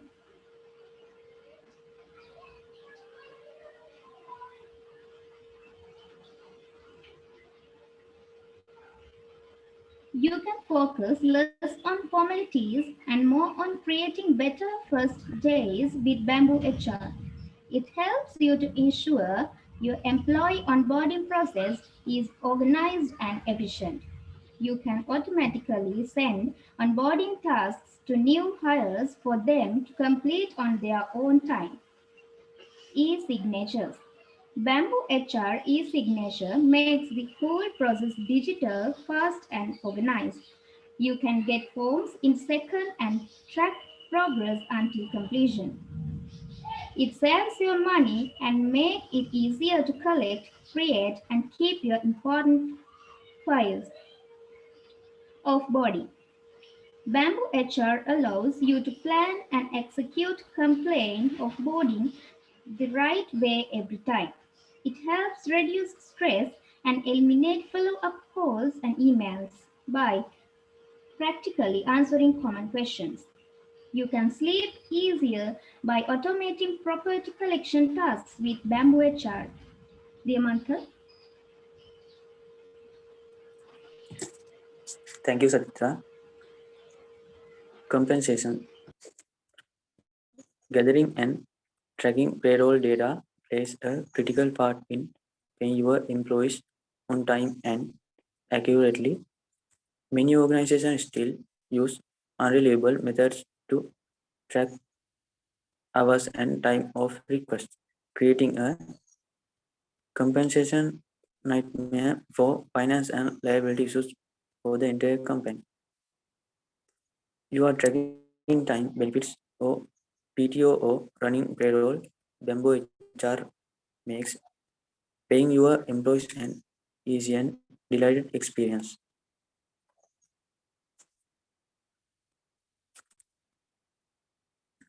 Time, time and attendance tracking made easy. Break up with punch cards, time sheets, and long days calculating everyone's hours. With our time and attendance software, employees punch in and out right on the Bamboo HR home screen or on their phones, edit their hours, and track the times they work on a specific project or task. Time of the Bamboo HR way easy and accurate.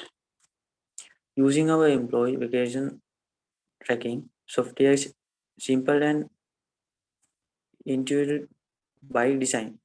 When an employee makes a PTO request, their manager get instant alerts via email, mobile, and their Bamboo HR inbox.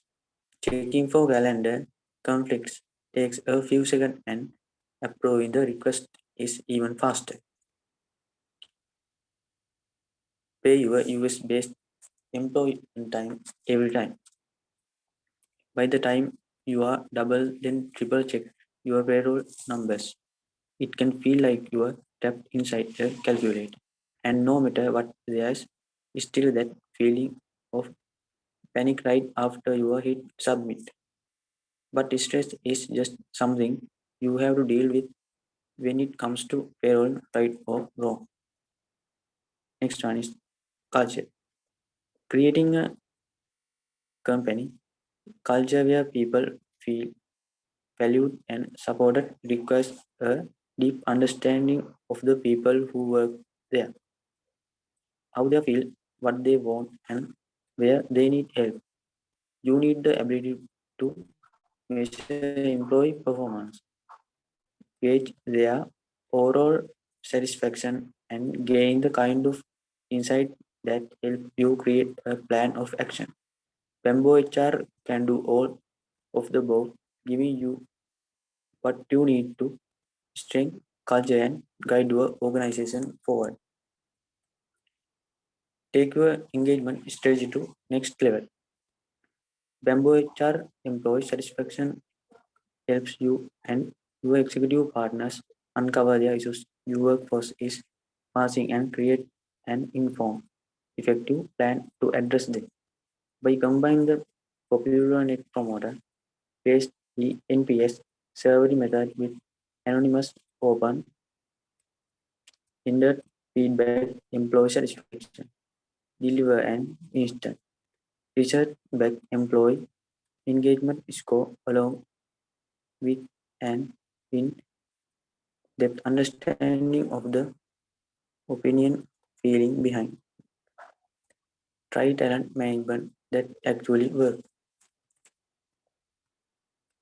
Bamboo HR performance appraisal software cuts to the heart of effective performance management using a few brief questions that encourage action while limiting subjectivity, and the result higher engagement, more accurate reflections of employee performance, and more chance to address problem in the moment.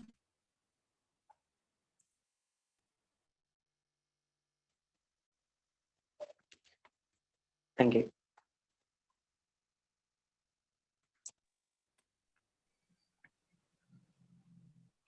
Okay. That's it.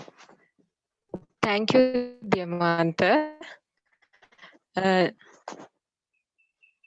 Then I am going to explain why we choose this system.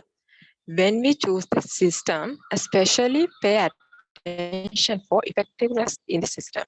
Human for pay health benefits, but also pay attention for many aspects of business because all business depend on employees as they must manage this system correctly.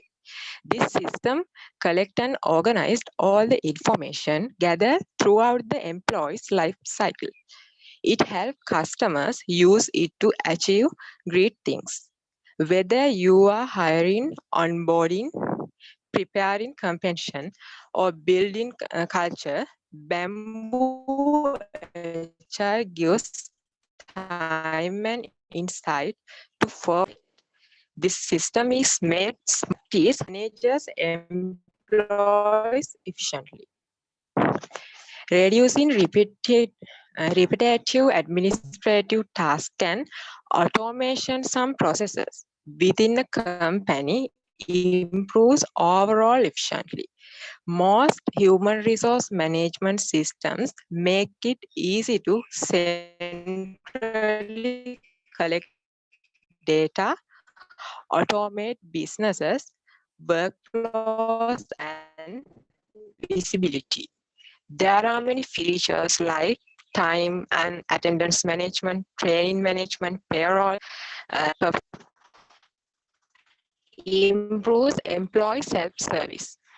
One reason software systems.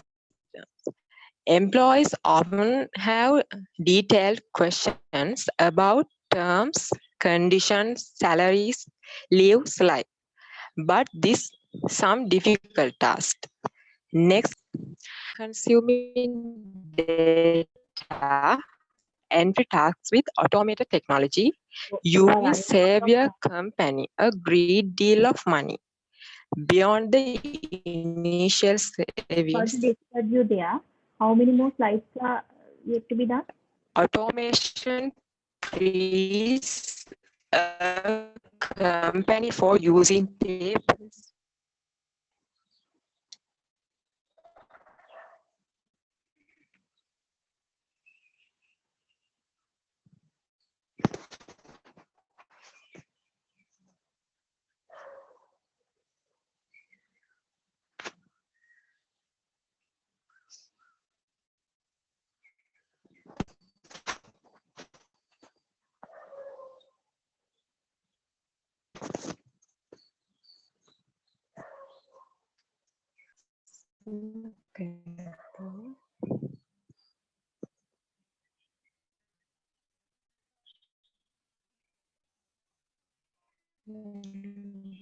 Next fact is errors.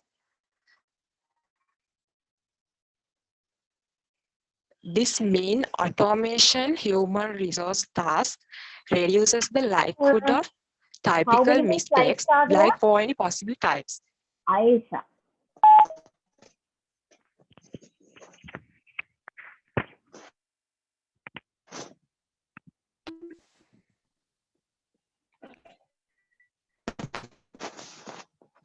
How many more slides are there? I think now we have Madam, time. 10. 10 slide. This is last slide. Madam, this is the last slide. Okay. Okay, now I think I understood right. So you may wind up the session. I mean, wind up the presentation. Thank you. Okay, the next group, Pavitra. Yes, madam. Thank you.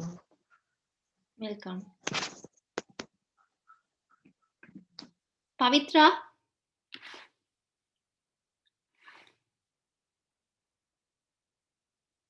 Okay. Yes, We will do. Then, yes, you may start. good evening, everyone. Our group selected customer relationship management for the presentation. Now I start with introduction of customer relationship management. Customer relationship management is a model for managing a company's interaction with current and future customers. It involves using technology to organize, automate, and synchronize sales and marketing, customer service, and technical support. In the business world, CRM system help business better understand their customers' expectations and how to satisfy them.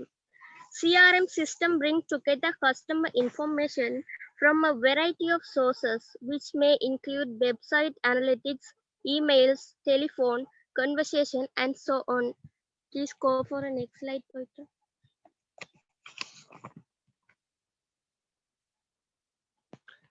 There are 5 customer life cycles here. First one is reach. Reach means trying to get the attention of the people we want to reach. Second, acquisition. Attracting and bring the reached person into the influence sphere of our organization. And next, conversion. When the people we reach or have a more established relationship with decide to buy something from us. Retention, trying to keep the customers and trying to sell them more. Next, last one is loyalty. We would like the customer to become more than a customer, a loyal partner, and even a brand advocate. Nowadays, also often including so-called influencers. Over to you, Pavitra.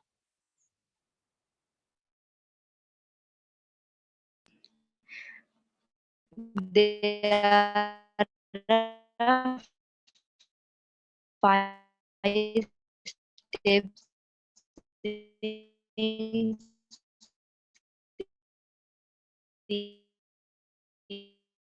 CRM process. The 5 steps of CRM process are a collaborate effort between marketing, sales, and support departments to help you understand how each team works together. We will walk through how each steps work in practice. We will cover not only how each part of the process can be completed with a CRM tool, but also one, generate brand meeting the then next one,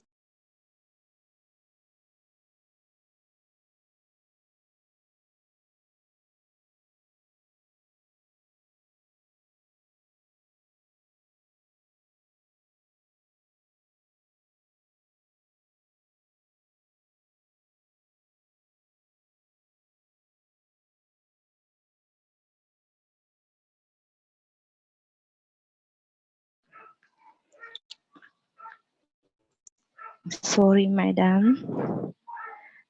Then the third one is convert leads into customers.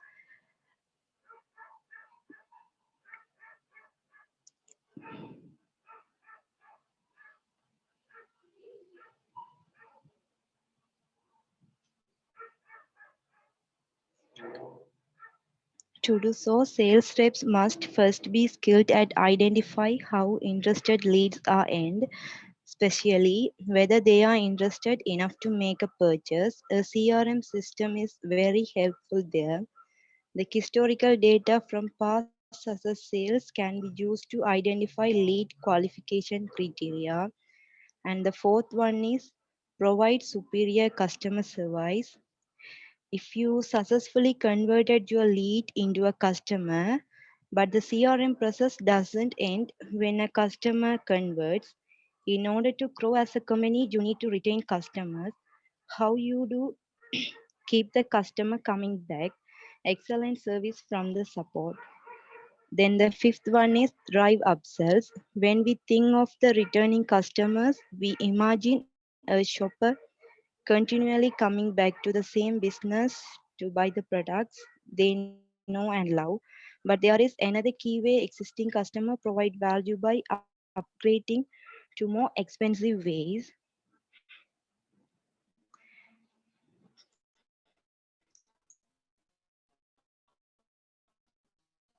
Okay, we selected Apple company for a business scenario. The top 4 ways Apple uses CRM. First one is knowing its customers. It's an ambitious aspiration, but one that Apple are going to on. Apple's consistently high and net promoter score ratings indicate that it's remarkably good at retaining its customers. Research recently reported that Apple's operating system iOS had loyalty rates of around 89%. The second is anticipating customers' needs. It's clear Apple's understanding of its customer runs deep. Yet, paradoxically, Jobs was famously opposed to market research. Rather, Apple's intimacy with its customers had traditionally stemmed from the company's empathy with their pain points and needs. It's this, above all, that's driven Apple's desire to innovate, to expand and evolve its offering to meet not only its customers' current requirements but those of their futures too. The third one is stores focusing on customer experience. How does somebody know that but they won't if they haven't seen it? It's a good question and one that continues to define how Apple operates its physical shops. Apple's retail departments and staff are built with the individual in mind to ensure its customers have an experience rather than simply make a purchase.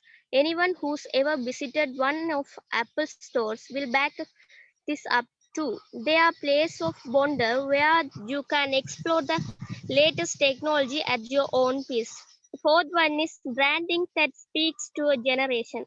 Apple is a cool company. Whether you buy into its products or not, Apple's full is undeniable boasting one of the most iconic and instantly recognizable brands in the world. Its raw huge queues at product launches, while thousands of user-generated videos online are dedicated to unboxing Apple devices.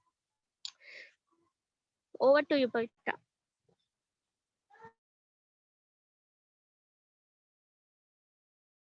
Pavitra.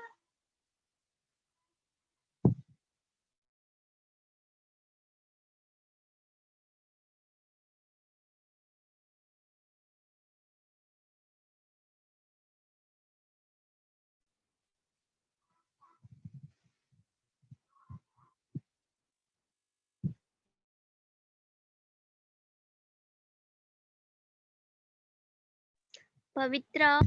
Create a better customer experience with in order to stand out from the competition. You cannot go wrong by delivering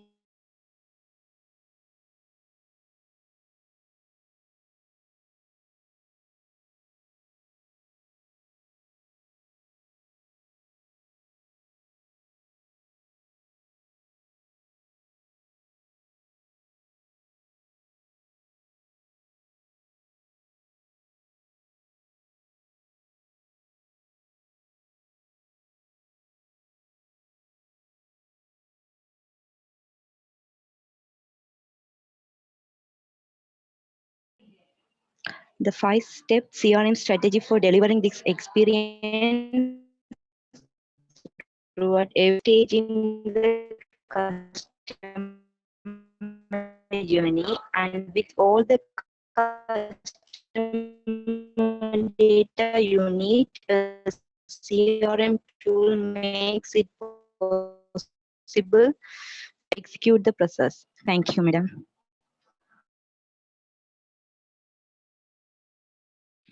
Okay, so what's the specific CRM name?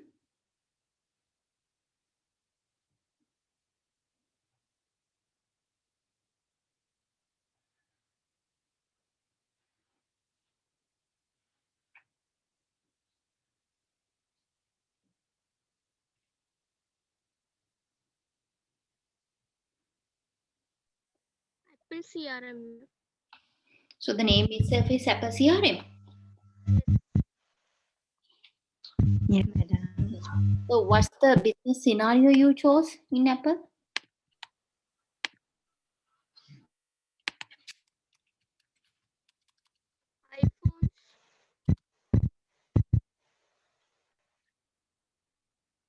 Mm-hmm. Yes. Is there any particular business scenario that you chose? No, madam. Okay, right. Okay, thank you very much for your participation. So we'll wind up today's session now. Have a good week.